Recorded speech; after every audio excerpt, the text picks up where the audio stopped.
বিসমিল্লাহির রহমানির রহিম।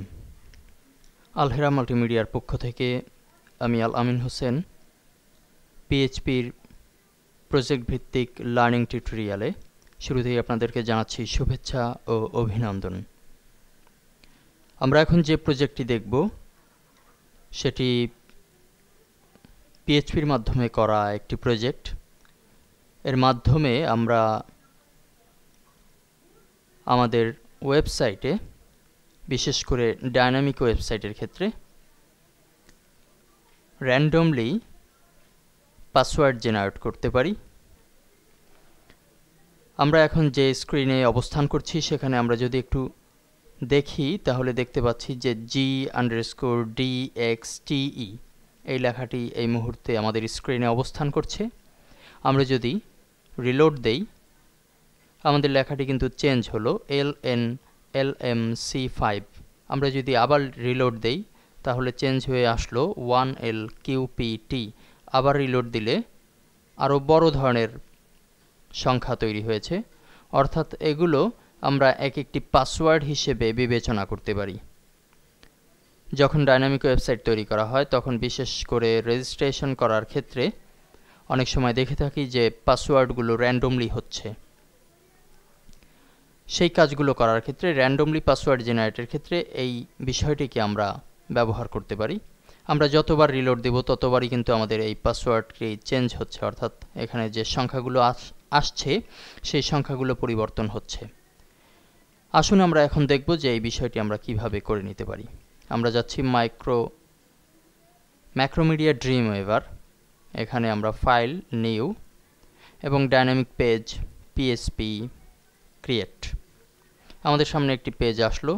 এই পেজে আমরা শুরুতে ব্ল্যাঙ্ক করে দিচ্ছি এবং এখানে আমরা যে কোডগুলো এখন ব্যবহার করব সেটি আমরা নোটপ্যাডে নিয়ে নিয়েছি আগেই। কপি করে টোটালটাকে কপি করে এখানে পেস্ট করব। এখানে যে কোডগুলো আসলো আমরা পিএসপি থেকে শুরু করেছি এবং সর্বশেষে পিএইচপিতে শেষ করেছি। এই বেসিক বিষয়গুলো আমরা অবশ্যই জেনেছি আমাদের অন্য সিডির মাধ্যমে। এখানে তিনটি ভ্যারিয়েবল ঘোষণা করা হয়েছে। একটি হচ্ছে ভ্যারিয়েবল মিনিমাম, অর্থাৎ মিনিমাম দেয়া হয়েছে 4, ভ্যারিয়েবল ম্যাক্স 15, ভ্যারিয়েবল PWD অর্থাৎ পাসওয়ার্ড, এটি হচ্ছে ব্ল্যাঙ্ক। তো ব্ল্যাঙ্কে কখন কে আসবে, কত হবে সেই বিষয়টি এখানে অবস্থান করবে। একটি ফর লুপ চালানো হয়েছে। এখানে শুরুতে দেয়া হয়েছে যে ভ্যারিয়েবল আই, সাধারণত ফর লুপের ক্ষেত্রে ভ্যারিয়েবল আই সাইনটি ব্যবহার করা হয়ে থাকে, ইকুয়াল টু হচ্ছে 0, অর্থাৎ 0 থেকে শুরু হবে। এরপরে variable I greater than RAND, পাশাপাশি দেয়া হয়েছে উপরের দুটি ভ্যারিয়েবলকে, ভ্যারিয়েবল মিনিমাম এবং ম্যাক্সিমাম এই দুটি রেট, অর্থাৎ 4 সংখ্যা হবে সর্বনিম্ন এবং 15 সংখ্যা হবে সর্বোচ্চ। এভাবে করে ভ্যারিয়েবল আই প্লাস প্লাস, অর্থাৎ এভাবে করে র্যান্ডমলি চলতে থাকবে। প্লাস প্লাস শব্দটি হচ্ছে র্যান্ডমলি তৈরি করার জন্য।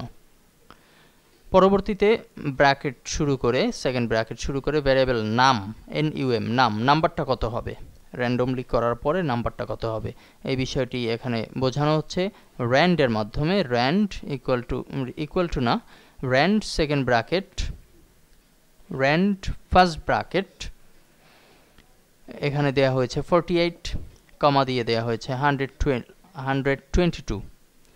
এরপরে লেখা হয়েছে যে ইফ, যদি ভ্যারিয়েবল নেম, এই নেম ভ্যারিয়েবলটি যদি বড় হয়, 97 অপেক্ষা যদি বড় হয়, এই চিহ্নের অর্থ হচ্ছে এবং এই নেম ভ্যারিয়েবলটি যদি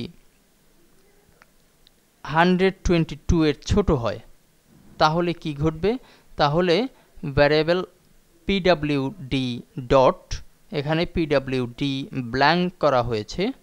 এই PWD এটির ক্যারেক্টার হবে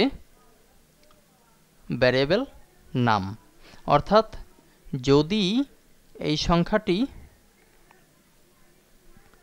97 অপেক্ষা, ভ্যারিয়েবল নামের রেটটি যদি 97 অপেক্ষা বড় হয় এবং ভ্যারিয়েবল নামের রেটটি যদি 22 অপেক্ষা ছোট হয় তাহলে যে ক্যারেক্টারটি আসবে সেটি হবে PWD এর মান। যদি এমন না হয়ে এলস ইফ অর্থাৎ এমন না হয়ে, আমরা শুরুতে দেখেছি ইফ দ্বারা ঘোষণা করা হয়েছে। সেকেন্ড হচ্ছে যদি এমন না হয়ে ভ্যারিয়েবল নামটা যদি 65 অপেক্ষা বড় হয় এবং নামটা যদি 90 অপেক্ষা ছোট হয় তাহলে অন্য আরেকটি রেট এখানে ঘোষণা করা হবে। মূলত 3-4 বার আমরা কিন্তু এই জিনিসগুলোই করে থাকব। পরবর্তীতে এলস ইফ দিয়ে আবার বলা হচ্ছে যে ভ্যারিয়েবল নাম এটি যদি 48 অপেক্ষা বড় হয় এবং 57 অপেক্ষা যদি ছোট হয় তাহলে আরেকটি মান তৈরি হবে। এলস ইফ যদি ভ্যারিয়েবল নামটি যদি 95 এর সমান হয় তাহলে ভিন্ন অন্য একটি মান তৈরি হবে। এলস সর্বশেষে আবার এলস দেয়া হয়েছে যে ভ্যারিয়েবল আই এরপরে হচ্ছে ড্যাশ ড্যাশ এখানে শেষ করা হয়েছে। ইকো দিয়ে ঘোষণা করা হয়েছে যে পেজটি আমরা দেখলাম, অর্থাৎ ইকো প্রদর্শন করা হবে, ইকো দিয়ে প্রিন্ট বোঝানো হয়ে থাকে, প্রদর্শন করা হবে ভ্যারিয়েবল PWD। উপরে যে ভ্যারিয়েবল PWD ব্ল্যাঙ্ক অবস্থায় আছে অর্থাৎ এর মাঝখানে খালি, আর এই ইফ এলস ইফ এই পুরো বিষয়টি দ্বারা এই মাঝে যে কোনো একটি সংখ্যা আসবে, সেই সংখ্যাটি কিন্তু এখানে ইকো দ্বারা বোঝানো হচ্ছে যে সেই সংখ্যাটি যে সংখ্যাটি আসলো সেটি প্রিন্ট করা হবে। আমরা এখন এই ফাইলটিকে সেভ দেব, সেভ অ্যাজ, নাম দিচ্ছি random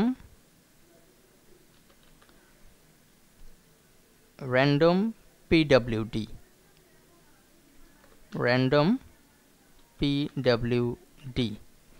ডট পিএইচপি। যেহেতু আমরা পিএইচপির মাধ্যমে কাজটি করলাম সেহেতু ডট পিএইচপি অবশ্যই দিতে হবে। আমরা এখন সেভ করছি। সেভের পরে এখন আমরা ব্রাউজারে যাব এবং নতুন একটি ট্যাব নিয়ে আমরা চেক করব আমাদের এই প্রজেক্টটি। http://localhost আমরা সেভ দিয়েছি আলহেরা পিএইচপি নামে একটি ফোল্ডারের ভিতরে, এন্টার দিচ্ছি। এখানে আমরা random pwd_pwd.php নামে সেভ করেছিলাম। এখানে ক্লিক করলে যে বিষয়টি পাচ্ছি, আমরা কিন্তু আমাদের পূর্বের প্রজেক্টের মতো একটি সংখ্যা অর্থাৎ এখানে IYR কে এখানে ক্যারেক্টার বোঝানো হয়েছিল, ক্যারেক্টার। এখানে কিন্তু আমরা ক্যারেক্টারে দেখতে পাচ্ছি যে সংখ্যা এবং ক্যারেক্টার একসাথেই অবস্থান করবে। আমরা যদি রিলোড দেই তাহলে চেঞ্জ হয়ে সংখ্যা ক্যারেক্টার দুটি জিনিস কিন্তু একসাথেই অবস্থান করছে, এবং যতবার রিলোড দিচ্ছি ততবারই কিন্তু আমাদের এই পাসওয়ার্ডটি চেঞ্জ হচ্ছে। এবং এখানে ঘোষণা করা হয়েছিল যে সর্বনিম্ন 4 সংখ্যার 4 ডিজিট এবং সর্বোচ্চ লেন্থ হবে 15 ডিজিট। আমরা এখানে যতবারই রিলোড করি না কেন সর্বনিম্ন 4 পাবো। এখানে আমরা 4 পেয়ে গেছি, PC2R, এবং আমরা এভাবে করতে থাকলে একসময় দেখব যে সর্বোচ্চ আমাদের 15 পর্যন্ত আসতে পারবে। তো এভাবে করে আমরা কিন্তু র্যান্ডমলি পাসওয়ার্ড জেনারেট করতে পারি। ধন্যবাদ।